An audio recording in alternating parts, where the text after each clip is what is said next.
Ինչ բովանդակություն կունենա այսօրվա այցը, իհարկե ի տարբերություն նախորդող շրջանի, հիմա Թուրքիայի հետ մեր շփումները շատ ինտենսիվ են, այնուամենայնիվ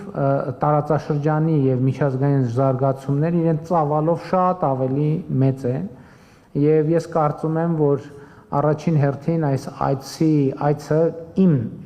դիտանկյունից եւ իմ պատկերացմամբ մեզ համար լավ հնարավորություն է, որպեսզի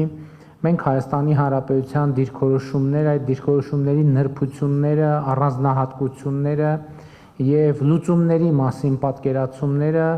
հնարավորություն ունենանք ամբողջական ներկայացնել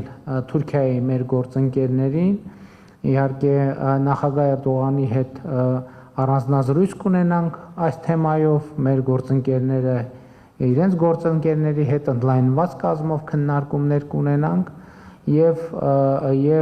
դա շատ կարեւոր է, որը միարժեքորեն որոշակի ազդեցություն կունենա հետագա իրադարձությունների զարգացման վրա եւ համոզված եմ նոր խթան կտա Հայաստան-Թուրքիա հարաբերություններին։